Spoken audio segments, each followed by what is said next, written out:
guys, DMO73 here, back and bringing you more feature matches. This week, this was actually from my locals, BC Comics. This was a tournament we had a little while ago. This was finals. I am playing Mono White Faria Rush, and my buddy Ryan here is playing a Mono Dark Abdul / Vlad control. Incarnate control, I would call it. Very, very cool deck. Both of us were, this was round 3. We had 8 people. So two wins for each of us. So both of us were trying to get that final win. So I'm joking because I have just 10 basic Lightstones. To say, like, you know, do you want to cut? Just kind of messing around with Ryan a little bit. We have a lot of fun over there. So yeah, let's see how this goes.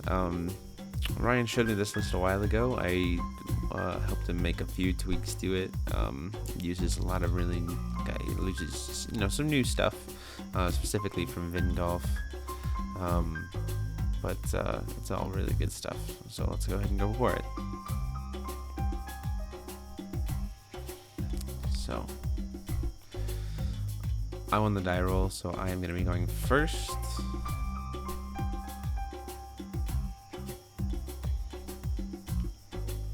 I decided to keep my whole hand.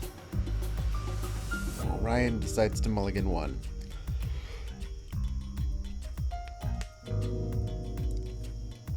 So right off the bat, I play that Percival. We've talked about it before, revealing those top 5 cards. The only cards that it's going to be able to grab in this list is Gawain, another Percival, and Excalibur.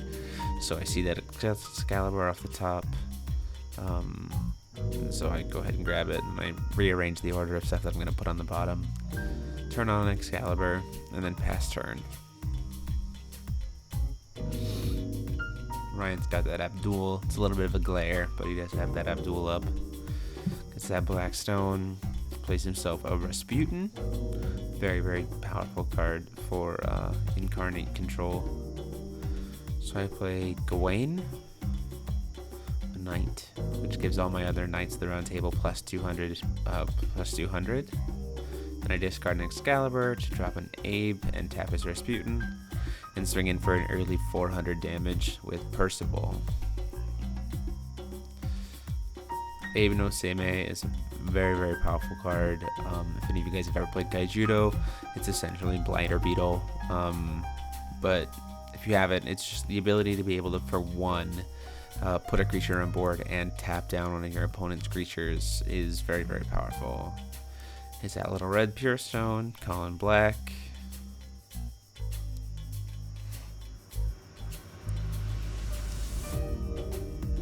Throws up that the Mozart. Thankfully, he didn't have anything to incarnate into that turn, so deciding whether I want to call a stone or J-activate, I do decide to call a stone. So I play my Grim, which gives all of my light creatures plus 200. Spring in with Gawain to tap down the Mozart, because when Gawain attacks or blocks, I get to tap down a creature. So I tap down the Mozart. He decides to take the 500 from that. There's another 400 that he decides to take from Abe, and then I'm deciding whether I want to attack with Percival, but I decide to go ahead and just throw on as much damage as I possibly can. And he decides to block with the Rasputin. And then he pays 200 to return Rasputin back to his hand when it goes to the grave. At that point, he actually just scoops pretty quick because he had nothing going on in his hand. So he actually just knew that he was going to get crushed next turn. So he went ahead and just scooped the game. So we're going to go ahead and go on to game 2. So White Rush just very quickly taking that game, which was great. But we'll see if we can finish off the rest of it. So game 2, Ryan at this point has switched to Vlad from Abdul, because Abdul really wasn't doing anything against just a pure white aggression strategy. So he decided to switch over to Vlad.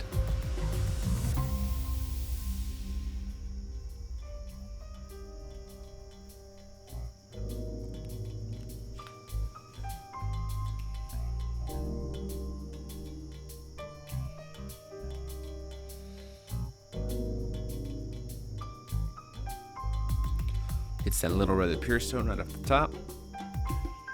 Throws out a Servant of Void, or Void Phantasm, or Phantasma Void, or whatever it is. Put myself a Joan of Arc and an Excalibur. Start things off right.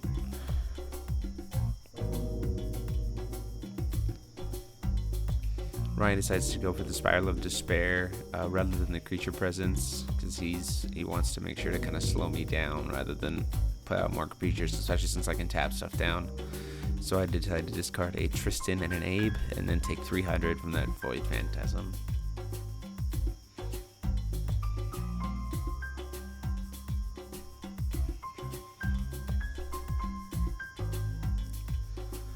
So I use the Excalibur to throw out Abe, and then use Jean, who is now 400, to kill that Void Phantasm.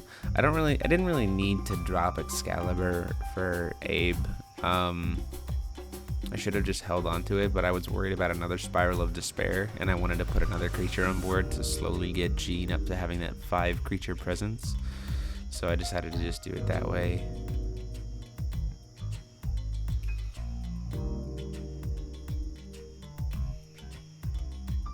So before I untap, I tap the Excalibur to give that extra little pump.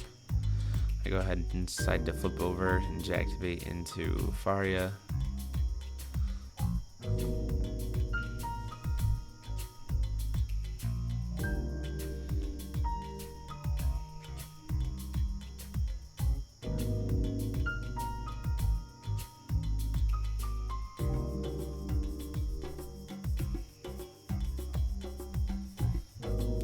Swinging with the Grab for 500. Not really worried if he decides to hit me with that Mozart, because I can just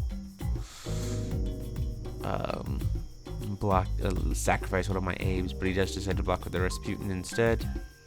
He pays 200 to bring Rasputin back to his hand. And I swing in with the Joan of Arc. Again, not worried if he blocks with Rasputin. Swing takes 34 and swings in with Abe, and surprisingly he actually takes all those hits. I thought he was going to block, but he's just preparing for his Incarnate next turn. So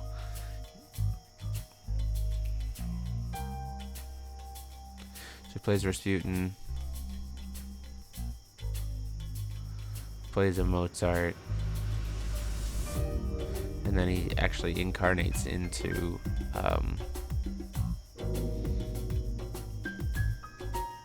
a Yog-Sothoth. So what's gonna happen, and then he pays 200 to bring Rasputin back to his hand. So what happens actually is Yog-Sothoth's summon goes on the chase, then all of the 2 Mozart abilities and the Rasputin ability also go onto the chase. So the Mozart's actually resolve first, and you see me gain a little bit of life there, because Joan of Arc, when she's sent to the grave, I gain life equal to her defense. She had 400 at the time. The other thing to note is you don't actually have to reveal to incarnate. It's not necessary, because you actually just sack everything and then put the creature on board as a summon, because incarnate's a different type of way to pay cost for summon. So Ryan just reveals to incarnate as like a. I think I talked to him about it after the fact, that he doesn't have to reveal. He just has to sack everything, say I'm incarnating, sack everything. So I play that Gwyber in hopes to try to get a flyer out onto the board, and he just Void Blasts it and then attacks me with Yog-Sothoth. And then because of the Pierce, I take a little bit of damage, but I am able to give her Imperishable. And then Rasputin even swings in, so then it goes to me. So at this point I say, I might as well just deactivate again. my second Excalibur, so now I'm at a point where I can, if he decides to attack, I can kill the Yogg. At the end of the turn, he uses that leftover 2 will to burn and gain with Vlad.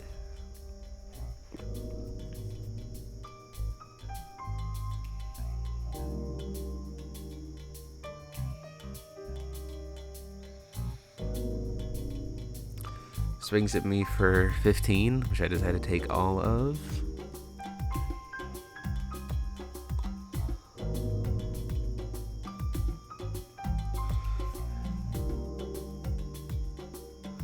Pump during the draw step. Before I untap. Throw out a Pandora. To get myself a Grim, because I paid the 2 extra with the Awakening.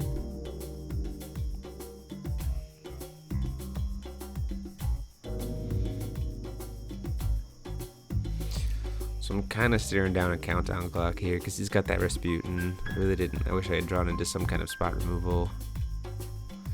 He goes to block with the Rasputin. Decides to pay the 200 to bring it back. And I just scoop at that point because I wanted to go ahead and I just knew it was going to be an uphill battle at that point, so I just decided to say let's just go on to game 3 where I can be going first. That Yogg Sothoth play was really powerful,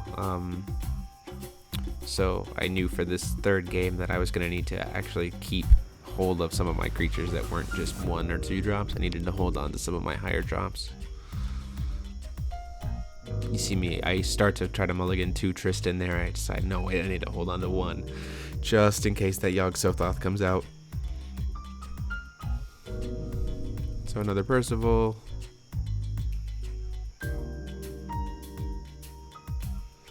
Grab that Excalibur. I'm trying to put on pressure as fast as I possibly can.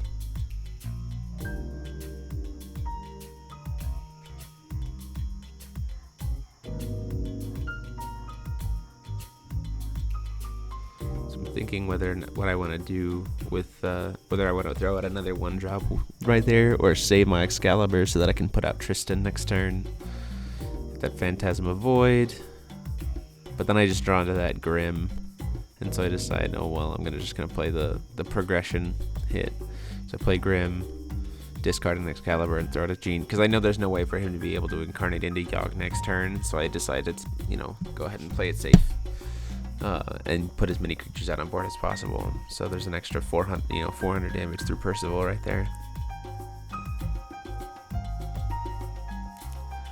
Still need to deaths my Grim. Attacks me for 300. It kills my Percival.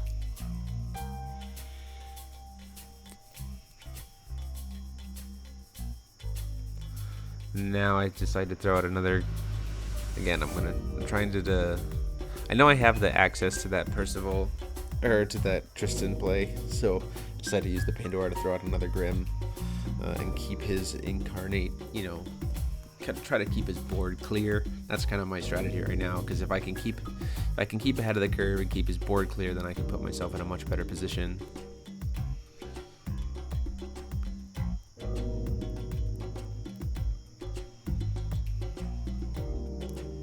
Spiral of Despair.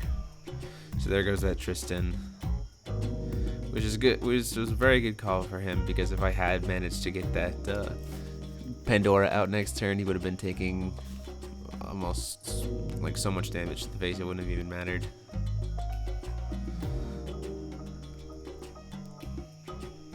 So I swing in for 4, for 5, and then for 5. So for 1400 damage right there. To Ryan, putting him down to 22.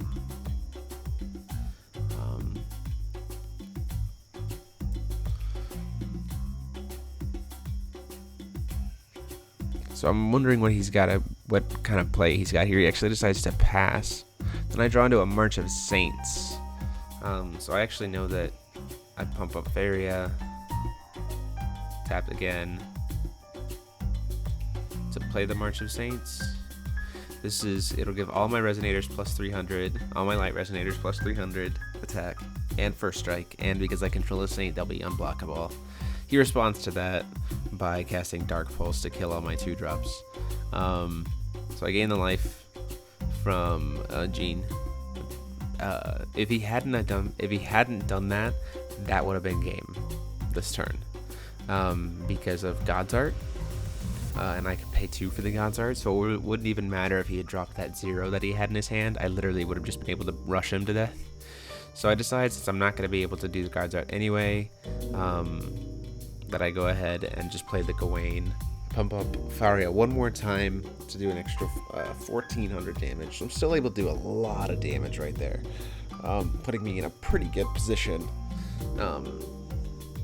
to deal with it. So I wasn't able to quite finish off there like I wanted to, but I forced him to drop that Dark Pulse. I was still able to get a creature out after the fact, and save that Gawain.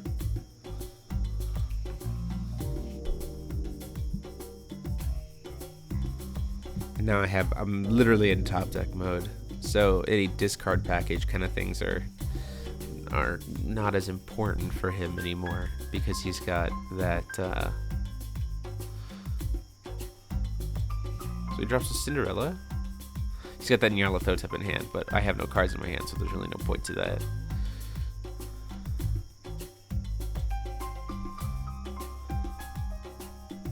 So I said he had 3 stones up.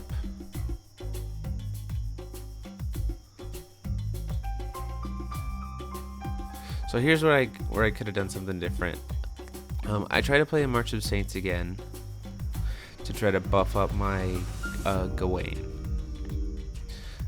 in order to make him super big, and maybe try to play some shenanigans there, maybe do a God's Art again, and then I swing in and tap his Cinderella. In response to the Cinderella effect, he drops in a 0, the Vanquish of Null.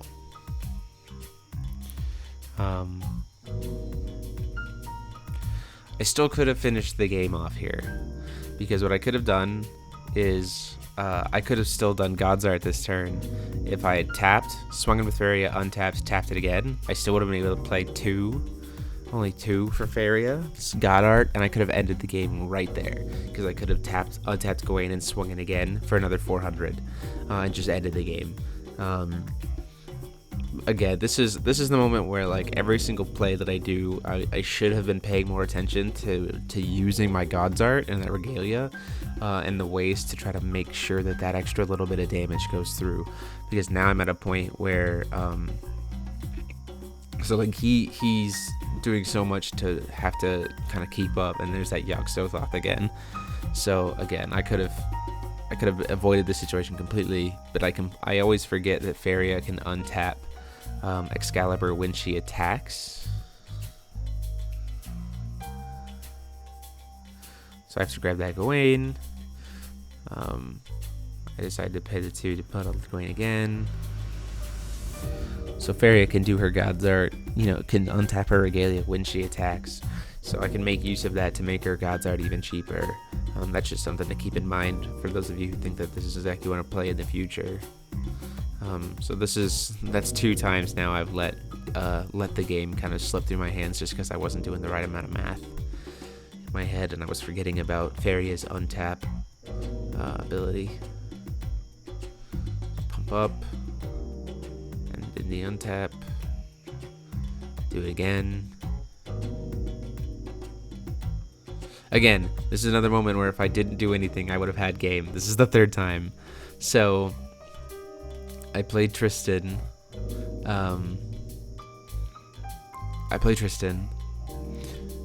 If I had just moved to attack and swung in with Gawain, I would have had game. Because now that Dark Pulse is coming out, and my Tristan doesn't gain swiftness. So if I had swung in with Gawain, it would have tapped down his Yogg. And he wouldn't have been able to do anything. Like, he could have Dark Pulsed, but Yogg still would have been tapped. So then Faria could have just swung in for game. So again, that's 3 times now that I have just completely let lethal whiff through my hands. So yeah, not my best moves. And he burned me with Vlad there right at the end of his turn. So he plays that Rasputin, lets turn pass to me. I play another Excalibur because there's no point keeping it in my hand. And I decide to... I'm thinking about whether or not I want to attack.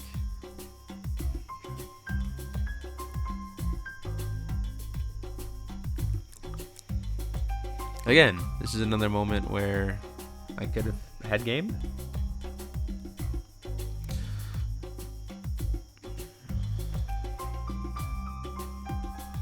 So, because I could have made my God's Art again, swung in with Tristan.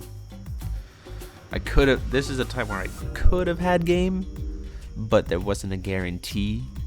Typically, Ryan was going to try and block with... he was going to try to save that Yog-Sothoth for Faria.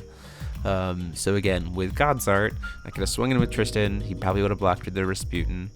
Done God's Art, untapped, and had 2 creatures up to attack. But the thing is, he's got a lot of mana open. So Ryan decides to just use 3 whole Vlad effects. Burn me for 6. He gains 6. Taking advantage of that free mana that's left open at his draw step. So he's got that Yog-Sothoth in his hand. He's got a Stoning to Death.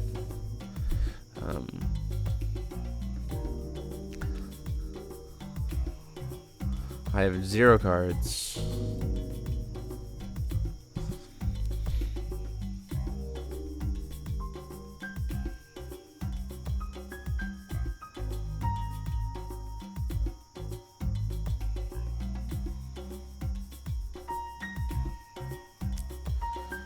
So Yog-Sothoth swings in. I'm going to go ahead and just take it because I know that I've got some life left